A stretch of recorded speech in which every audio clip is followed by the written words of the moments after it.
nouveau numéro du Café Politique sur TV Fil 78, revue de presse de l'actualité de ces 15 derniers jours en compagnie d'élus du département. Et pour nous accompagner au cours de cette demi-heure, Olivier Paréja, conseiller Europe Écologie de Saint-Quentin-en-Yvelines. Bienvenue, vous êtes élu à Guyancourt, dans la majorité.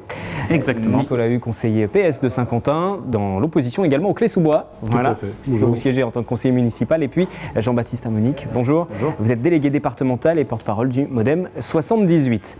On va commencer par l'actualité nationale et cette colère des policiers qui s'exprime depuis plusieurs jours. Vous avez forcément suivi dans l'actualité. L'élément déclencheur, c'est l'agression de cette patrouille en mission de surveillance près d'un carrefour connu notamment pour ses vols avec violence sur les automobilistes à proximité d'une cité, c'est dans l'Essonne. Une dizaine de personnes cagoulées, selon les autorités, qui ont brisé la vitre de 2 véhicules, les ont incendiés et ont tenté de bloquer les policiers à l'intérieur. Il y a eu une mobilisation des forces de l'ordre à travers toute la France pour dénoncer un peu aussi ce manque de moyens et cet abandon parfois que peut ressentir la police. Vous, en tant que socialiste, et c'est avec vous que je voulais commencer, est-ce que vous avez le sentiment d'échec malgré tout d'une politique menée par le gouvernement en termes de sécurité et d'accompagnement de ces policiers qui sont démunis aujourd'hui et en plus, on peut le dire, au bout du rouleau après tous les attentats sur lesquels il a fallu intervenir? Concernant évidemment ce sujet-là, ce que cela démontre malheureusement, c'est un lien qui se distend un petit peu plus et qui s'est distendu depuis quelques années entre les institutions et la jeunesse, une jeunesse un petit peu marginalisée. La jeunesse, c'était normalement la cible principale de ce mandat pour François Hollande. Il en avait fait un axe de campagne. Oui, bien sûr. Sauf que moi, ce que je tiens quand même à rappeler malgré tout, c'est que sur la question sécuritaire, il y avait mis en place il y a quelques années de cela, et je date moi de ce reniement de cette époque, le lien qui se distend aujourd'hui entre les institutions et les jeunes, lorsque les socialistes précisément avaient mis en place la sécurité en proximité, donc les agents de proximité, que le ministre de l'Intérieur en 2002, évidemment, à son arrivée, a remis en cause. Et à partir de ce moment-là, on a senti évidemment que le lien ne pouvait que se distendre entre l'institution et les forces de sécurité. Je ne suis pas forcément en train de dédouaner l'ensemble de l'action du gouvernement, mais je pense aussi qu'il faut aussi partir d'un constat, et d'un constat de carence à certains moments lorsque la droite était au pouvoir pendant 10 ans et qu'il a fallu rattraper ces dernières années avec un budget qui évidemment n'était pas aussi pléthorique que l'on aurait pu le vouloir pour justement remettre en place les moyens nécessaires. Jean-Baptiste Amonique, vous en pensez quoi de ce qui vient d'être dit là? Et puis peut-être pour élargir un petit peu, est-ce que vous pensez qu'aujourd'hui il y a des zones de non-droit en France? Moi, ça m'amène à deux réflexions. D'abord sur le volet sécurité, vous parliez de zone de non-droit. Manuel Valls, le Premier ministre, a dit que ce n'était pas une zone de non-droit. Je pense qu'aujourd'hui, il faut mettre les mots sur les choses. C'est une zone de non-droit. Il suffit de regarder les portraits dans la presse qui sont dressés de la Grande Borne. Quand vous avez des attaques à la voiture bélier, quand vous avez des carjacking, quand vous avez des vols récurrents, c'est une zone de non-droit. Après, il faut regarder effectivement ce qu'on peut faire. Alors il y a ce qu'on peut faire dans l'immédiat, donc c'est renforcer la sécurité sur ces territoires, territoires qui sont oubliés de la République et qui, à mon sens, sont à la fois l'échec de la précédente majorité présidentielle et de François Hollande aujourd'hui. Concrètement, il y a deux choses à faire sur la sécurité. Je pense qu'il faut renforcer les équipements des policiers. Je sais que la région Île-de-France va voter très, très rapidement une subvention pour l'équipement justement des policiers de Viry-Châtillon. On avait un tabou, je pense, aussi autour de l'armement de la police municipale. Je pense qu'aujourd'hui, ce tabou commence à sauter. Sur l'armement de la police municipale, par exemple? Je pense que ça peut être maintenant, dans certains territoires, des solutions envisagées. Pareil, la vidéoprotection a longtemps fait débat. Aujourd'hui, il y a des élus de gauche comme des élus de droite qui commencent à mettre ces dispositifs en œuvre. Je pense que c'est essentiel. Et la deuxième réflexion, c'est sur le territoire. Il faut vraiment regarder un peu la spécificité de ce territoire. Clairement, c'est 30 ans d'échec de politique de la ville et d'urbanisation de ce quartier-là. Après, moi, je ne veux pas qu'on tombe dans les petites phrases. J'entends aussi certaines personnes de l'opposition actuellement qui disent voilà, il faut que Bernard Cazeneuve démissionne. Je ne pense pas que ça soit la solution. Comme je disais, aujourd'hui, il faut mettre des mots sur les situations. On parle d'un Grenelle de la sécurité intérieure. En tout cas, c'est ce que demande le secrétaire général d'un syndicat de police. Oui, très bien. Jean-Claude Alors Brège. après, faut juste pas que ça reste au stade des bonnes intentions, faut qu'il y ait du concret derrière. Parce que là, les habitants ont quand même le sentiment d'être abandonnés. Mais ils sont totalement abandonnés. Alors, il y a aussi la question. question des services publics locaux. Je veux dire, il y a la Poste qui a fermé dans ce territoire-là. Il y a plus que 2 médecins généralistes. Même SOS Médecins ne va plus dans ce quartier-là de peur de se faire caillasser. Donc il y a une vraie question. Un abandon. Ouais. Il y a un abandon total. Et donc aujourd'hui, je pense que les 2 choses essentielles, c'est faire à nouveau appliquer les lois de la République dans ce territoire et prendre en compte les habitants qui, eux, pour le coup, sont de vrais oubliés de la République. Olivier Paréja, on a entendu parler d'armement de la police municipale, vous qui siégez dans la majorité à Guyancourt par exemple. Alors je ne pense pas que ça soit l'ordre du jour à Guyancourt, mais enfin, moi ce que je voudrais redire, c'est que la police, en particulier la police nationale, c'est un service public. Donc il est absolument logique de le défendre et que les fonctionnaires soient protégés. Ça paraît une évidence. Mais à l'inverse, il ne faut peut-être pas non plus aller complètement dans l'excès. Je pense qu'en ce moment, on a aussi le modèle de ce qui se passe aux États-Unis, où la police est surarmée, où il y a des bavures en permanence, en particulier à l'encontre des minorités. Et il ne faut surtout pas qu'on tombe en France dans ce genre de dérive. Et donc, je trouve qu'on devrait aussi mettre les actes et les paroles en cohérence.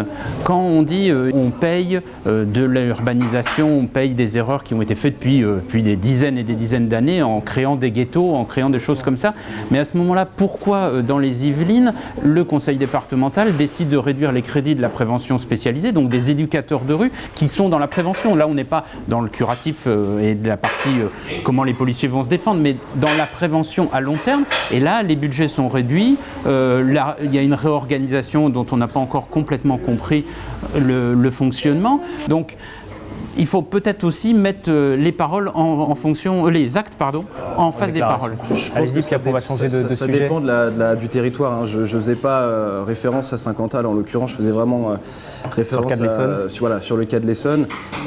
Bien sûr, l'armement de la police municipale, c'est pas quelque chose qui coule de source, on va dire, pour toutes les communes. Hein. Ça dépend vraiment des... Mais sur Saint-Quentin, des communes se posent la question. Voisin Bretonneux, l'opposition a demandé, par exemple. Mais parce que ce qu'il faut comprendre, c'est qu'aujourd'hui, c'est un moyen de protéger et nos forces de l'ordre et nos concitoyens. Donc il ne faut pas rejeter l'idée par idéologie ou voilà. Mais je ne suis pas sûr que la police de proximité dont on parlait tout à l'heure, ça soit la police municipale. Il faut que cette question soit posée. Et moi, je regrette quand même que, démantelée depuis 2003, je suis désolé, mais la police municipale, elle n'a pas été remise en place pendant le quinquennat. Et au contraire, on a amené la police de proximité, pardon. La police de proximité n'a pas été remise en place pendant ce quinquennat. C'est quelque chose qu'on peut regretter. Et à l'inverse, les répressions policières qu'il y a eu aussi bien pendant la loi travail que pendant un certain nombre de sujets qui me touchent à cœur, que ce soit le barrage de Sivens où on est allé jusqu'à un mort, etc. C'est aussi une responsabilité politique de mettre la police nationale dans un affrontement avec la population qui n'est pas de nature à apaiser les tensions. Et à un moment, il faut aussi qu'on reste cohérent sur ces sujets-là. On va avancer un peu cette revue de presse, c'est changer de sujet, c'est le principe d'une revue de presse, un sujet qui concerne le pays mais aussi le département. 50 ans en Yvelines, c'est Paris 2024, Paris candidate avec une forte implication des Yvelines, de 50 ans en Yvelines. Il y a plusieurs sites, la colline d'Elancourt par exemple, le golf national à Saint-Quentin, le vélodrome aussi à Montigny. Seulement pour décrocher la compétition, il faut mettre la main à la poche. Le département va par exemple voter le financement des aménagements sur la colline d'Elancourt, alors que les impôts locaux aussi ont augmenté fortement cette année, parce que vous parliez tout à l'heure des diminutions qui ont été faites sur certains dossiers par le département, mais il faut aussi faire des économies. Il faut parler de la baisse des dotations, effectivement. La baisse des dotations, et il faut faire des économies. Donc là, pour en revenir à Paris 2024, est-ce qu'organiser les Jeux, c'est une bonne chose? Est-ce que ça ne va pas coûter trop cher? Je vous pose la question. Alors, je me suis déjà exprimé au conseil communautaire sur le sujet plusieurs fois. Parce que l'agglomération s'est engagée aussi financièrement. Pour nous, on en parle, on en sort, on parle de tout ce qu'il faudrait faire en termes de social, en termes de police, etc. Et on va dépenser des milliards pour des Jeux Olympiques. Les Jeux Olympiques tels qu'ils existent aujourd'hui, on est quand même très loin de la charte olympique, de l'image de paix. La guerre en Syrie a continué pendant les Jeux Olympiques. Et on n'est pas dans la pratique du sport amateur pour tout le monde. Donc on est vraiment dans une commercialisation des Jeux qui est quand même regrettable. Et pour ce faire, on va dépenser des milliards. Rien que la candidature de Paris va coûter entre 60 et 100 millions. Rien que pour faire acte de candidature. Selon le JDD, participation de l'État, c'est plus d'1 milliard. Alors là aussi, ça va être 1 milliard maintenant, mais les Jeux de Tokyo, les Jeux de Londres, les Jeux de Tokyo, on est déjà, alors qu'ils n'ont pas eu lieu, on est déjà à plus de 4 milliards de dépassement du budget. Mais dans les chiffres, justement, Pékin en 2008, c'était 2,6 milliards annoncés. Et je revérifie ce que j'ai bien écrit, il n'y a pas de coquille, c'est 32 milliards au final. Mais oui, non, mais c'est totalement ridicule. Donc on nous dit bien sûr en France, on ne va pas dépasser, on est plus malin que tout le monde, mais tous les Jeux précédents ont largement dépassé leur budget. Est-ce que c'est la priorité aujourd'hui ? Si je peux me permettre, il faut distinguer deux choses. Il y a effectivement c'est 1 milliard et 500 millions. En fait, il y a 1 milliard de l'État et 500 millions qui seront portés par le restant des collectivités. La grande partie, c'est du financement privé après. Oui. Faut pas oublier ça. Donc c'est pas à la charge de la collectivité. Moi, j'y vois une opportunité majeure pour le développement du territoire. Le territoire francilien et notamment les Yvelines. Concrètement, je pense que ça va mettre un coup de boost sur des grands projets d'infrastructure et des chantiers, notamment en termes de transport. Je pense à la ligne 18 notamment. Et en termes de développement économique, de rayonnement du territoire, en plus on sait comment se porte aujourd'hui le secteur du tourisme, c'est une réelle chance, je pense, pour notre territoire. Après, effectivement, ce qu'il faut regarder, c'est le coût final de ce que cela va apporter, et comparer ça avec les retombées économiques qui seront faites en fait sur les Yvelines et sur l'Île-de-France. Mais moi je pense qu'il faut regarder après ce qui s'est passé sur les villes qui organisaient les JO auparavant. Moi je vois ce qui est devenu Barcelone, je vois ce qui est devenu Londres. Clairement, les JO ont été une chance pour le dynamisme de ces villes-là. Donc, et puis sur la France, et en ce qui concerne Saint-Quentin en Yvelines, le département, il y a des structures qui existent déjà, comme le Vélodrome par exemple. Le golf qui sera après, puisque 2018 il y aura la Ryder Cup, donc le golf national pourra accueillir la compétition. Sur ces JO, les infrastructures existent. Qui se souvient de la ville où a eu lieu les compétitions de cyclisme ou les compétitions de golf sur les JO précédents? On se souvient de Pékin, on se souvient de Londres, et donc on se souviendra de Paris, on ne se souviendra pas de Saint-Quentin en Yvelines. C'est un leurre. Le sujet n'est pas forcément de se rappeler de Saint-Quentin en Yvelines, mais de se rappeler peut-être quand la communauté d'agglomération investit des centaines de milliers d'euros, je ne dis pas des millions, là ça risque d'être plutôt en centaines de milliers, on peut se poser la question. La chance que nous avons malgré tout, c'est d'avoir quelques sites qui existent déjà, puisque évidemment nous avons déjà réalisé des sites il y a quelques années lorsque Paris s'était porté candidat pour la précédente Olympiade. Donc il y a quelques sites qui existent déjà. Nous avons la chance évidemment d'en avoir quelques-uns sur Saint-Quentin en Yvelines. Il y a le Stade de France qui existe, qui va être peut-être un petit peu reconfiguré. Enfin bon, il y a quelques sites qui existent, et pour le coup, je pense que en termes de coûts, alors oui, 1 milliard d'annoncés. On peut peut-être dépasser, peut-être que ce budget sera dépassé ou non, mais en tout cas, il sera déjà un peu plus contraint que dans d'autres communes, enfin dans d'autres pays et d'autres communes capitales qui ont porté les Jeux, puisque nous avons déjà des structures existantes. Après, moi, j'ai un double sentiment sur ce sujet-là, parce qu'évidemment, je trouve toujours intéressant qu'il y ait des événements un petit peu fondateurs, enfin, pas fondateur, mais marquant pour une nation, qui permettent de créer du ciment et du lien. Ce que je souhaite et ce que j'espère de cette candidature, c'est qu'elle puisse justement créer du lien au sein de la région. L'euro, par exemple, en a été un très bon exemple en France. On l'a vu même avec les communautés issues d'autres pays qui arrivaient évidemment au sein du pays, a été accueillis par leur communauté, et du coup des liens étaient se tissaient et étaient très intéressants. Par contre, évidemment, de l'autre côté, il faut que cette candidature, et donc les coûts inhérents à cette candidature et les dépenses qui y seront liées, soient aussi utiles socialement, comme le rappelait M. Amonic. À un moment donné, il faut aussi que tout ce qui sera apporté et ce qui sera créé à cette occasion-là soit utile socialement pour le pays dans l'avenir, que ce soit au niveau des transports, que ce soit au niveau des logements, que ce soit au niveau des conditions de circulation. Il faut évidemment que tout cela ait un rebond et qu'on puisse en bénéficier, que les Franciliens puissent en bénéficier à l'issue de ces Jeux. Ouais, juste un point à rajouter, je suis assez d'accord, je pense qu'on a besoin d'engouement populaire donc autour de ces manifestations-là, et l'Euro était un bon exemple. Et puis il ne faut pas oublier que pendant un peu moins d'un mois, la France va être, Paris en tout cas, et la région Île-de-France va être la vitrine du monde, et ça va être l'occasion un peu de redorer notre blason suite à ce qui s'est passé dernièrement. Donc, en cas de victoire, on sort le 13 septembre 2017, si Paris est finalement retenu. Juste Allez-y, deux choses. rapidement. Quand même, Rome, Hambourg, récemment, je ne sais plus, Boston, ont quand même décliné leur candidature. Je veux dire, le raisonnement n'est pas aussi simple que de dire que ça va être favorable. Et je voudrais juste revenir sur le Vélodrome. Certes, on a la chance de l'avoir, mais il coûte quand même 4,7 millions d'euros pendant 27 ans à la communauté d'agglomération de Saint-Quentin en Yvelines. Donc, c'est quand même pas gratuit. Il faut le rentabiliser maintenant. Il faut le rentabiliser.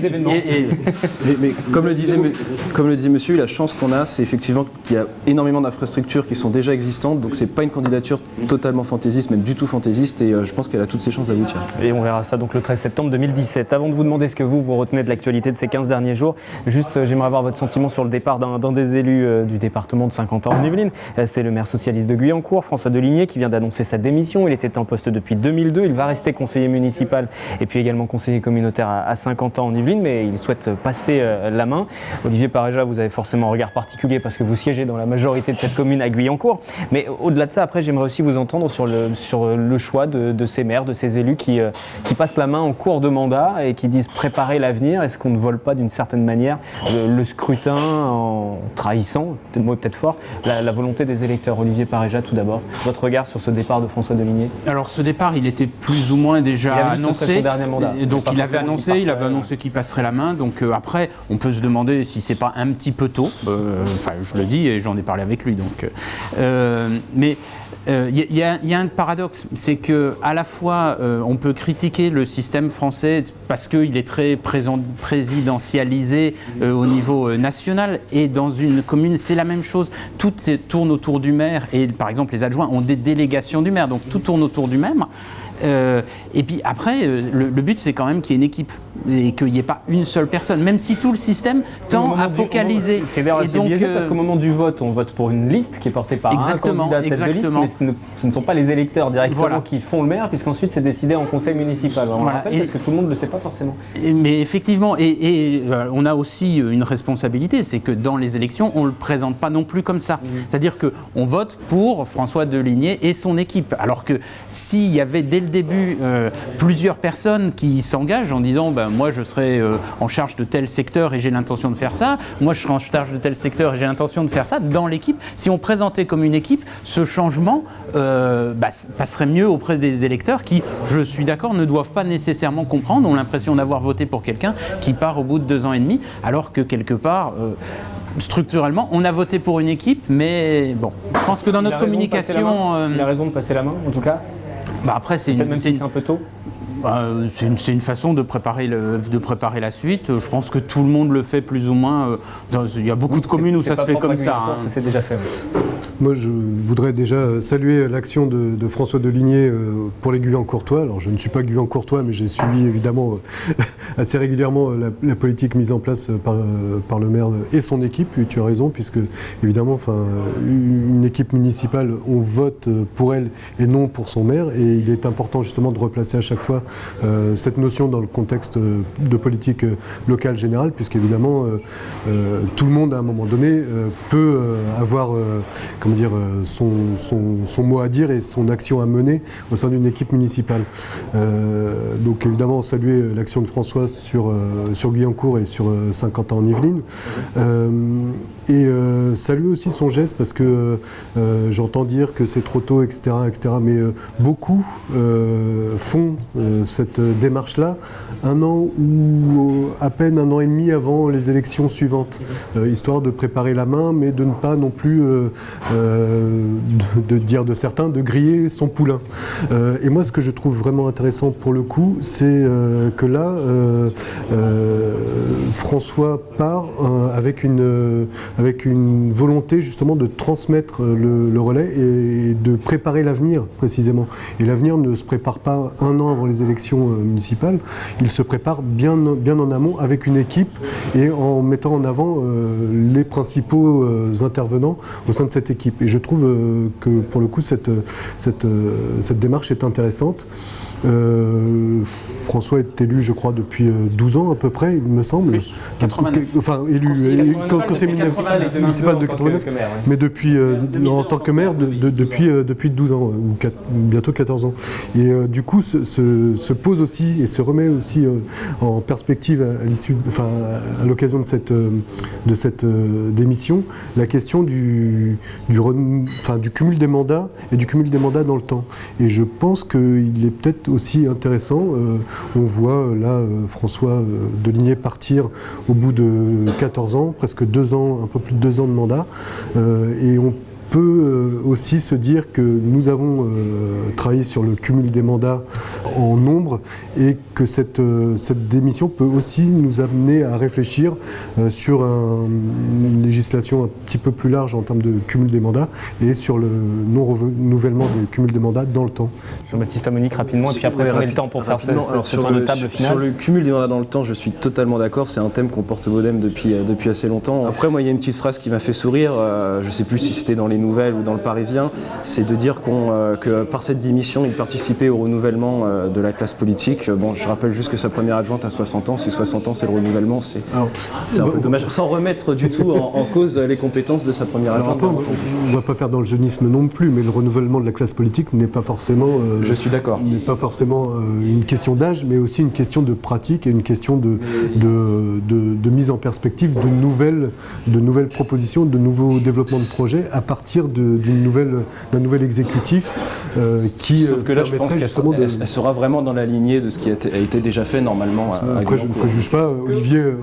Voilà, je pense que vous êtes le mieux placé pour... Que retenez-vous de l'actualité? C'est la dernière question que je vais vous poser. Sur les 15 derniers jours, Olivier Paréja, sur les 15 derniers jours, qu'est-ce que vous retenez? Moi, j'aimerais revenir sur un sujet qui peut ne pas paraître local, mais qui est les traités transatlantiques pour lesquels la ville de Manille, La Verrière, Guyancourt ont décidé de se mettre hors traité transatlantique, et on est sur le point de ratifier un traité avec le Canada qui est exactement dans la même lignée. Et ça va avoir un impact local sur les marchés publics, par exemple, sur des régies municipales, ça peut être pour les transports, ça peut être pour la restauration, etc. Et ce type de traité, pour lequel le gouvernement vient enfin de dire qu'il était contre pour le traité transatlantique, on va ratifier probablement prochainement un traité avec le Canada qui est tout aussi dangereux pour notre fonctionnement démocratique local. Et je trouve que ça passe un peu inaperçu, et c'est ce que j'aurais aimé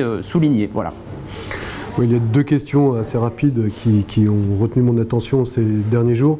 Il y a évidemment la question du traitement des réfugiés, des migrants dans notre pays. Et ça a aussi un impact local puisque nous avons vécu des scènes de manifestations assez...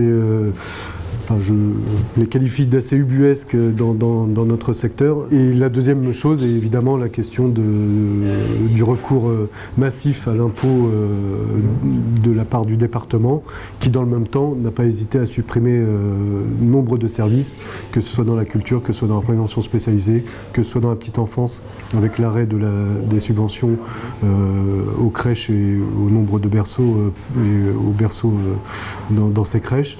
Et évidemment, il y a cette baisse de la dotation, on le rappelle, de l'État qui donne moins d'argent, et les dépenses sociales qui augmentent puisque les départements, ont l'obligation de subvenir à ces dépenses sociales. Oui, enfin, ces baisses, elles sont connues, elles sont vécues de la part des collectivités depuis 2011. En tout cas, il y a eu une stagnation en 2011. Sans vouloir défendre le département, même si la baisse est annoncée, quand elle est de 90%, ça devient compliqué quand même, j'imagine. Il y a eu une baisse depuis 2013 de cette baisse de cette dotation et donc de ce fonds de péréquation. Un an après les élections, aucun des élus ne nous a prévenus et n'a prévenu les électeurs de ce qui allait se tramer sur le budget 2016 et donc de la disparition de certains services, alors que tout cela était connu de la part des élus et de l'équipe qui gérait le conseil départemental depuis 4 ans déjà. Alors, juste pour réagir très rapidement sur les traités transatlantiques, je suis assez d'accord. Je pense qu'aujourd'hui, ça a été négocié dans une opacité mais terrible. Donc c'est assez difficile de se prononcer sur le contenu même de ces traités parce que voilà, on sait qu'il y a un danger potentiel, mais aujourd'hui on n'en sait pas plus. Sur les coupures au niveau du département, il y a la baisse des dotations, je ne vais pas revenir dessus, et ils ont été notifiés assez tard. Ils ont connu le montant très tardivement de ce que justement ils allaient perdre. Le sujet aussi, effectivement, que j'avais choisi, c'était aussi celui de l'accueil des réfugiés et des demandeurs d'asile. Je préfère d'ailleurs ce terme à celui de migrants. Concrètement, j'ai été aussi choqué de la réaction de certains élus du département et même de députés du département. Nous, aujourd'hui, on appelle à ce que cette question soit traitée avec humanité et pragmatisme. Concrètement, aujourd'hui, c'est quelques centaines de migrants qui sont déjà installés, qui sont dans des migrants réfugiés. De réfugiés demandeurs d'asile qui sont actuellement sur Paris. En fait, ils viennent pas de Calais, ceux-là. Ils sont dans des camps. Ils vivent dans des conditions indignes à Paris. Donc, il suffit de leur trouver quelques places. Je pense que si on se met autour de la table avec les élus locaux, le préfet et l'État, et j'appelle l'État aussi à prendre ses responsabilités sur cette question, on va trouver des solutions. Alors, je prêche un peu pour ma paroisse, mais si vous avez l'occasion d'aller voir ce qui se passe à Pau chez François Bayrou, il a accueilli plusieurs centaines de familles de migrants et il les a pas mis dans des camps, et il les a un peu disséminés partout sur le territoire en vraiment les intégrant dans le reste des quartiers de Pau. Donc voilà, il faut vraiment traiter cette question-là en bonne intelligence et arrêter de lever les levées de boucliers en expliquant qu'ils arrivent là pour les prestations sociales. Non, aujourd'hui, c'est des gens qui fuient effectivement la guerre chez eux et ce qui leur importe, c'est de survivre tout simplement. Et le dernier point, parce que c'est l'Européen convaincu là qui parle, je pense que cette question, cette problématique va perdurer tant que l'Europe ne se sera pas décidée à agir de concert sur cette problématique-là. Merci. Effectivement, l'idée de répartir, de ne pas faire des concentrations de dizaines de milliers de migrants au même endroit, c'est nécessairement la solution. Et il y a des camps à plusieurs endroits, c'est évident. Et ce sera le mot de la fin. Merci à tous les trois. En tout cas, le mot de la fin pour cette émission. On peut toujours poursuivre la conversation ensuite. On se retrouve très bientôt au bistrot du Théâtre à Montigny pour une nouvelle édition du Café Politique. Merci encore. Merci.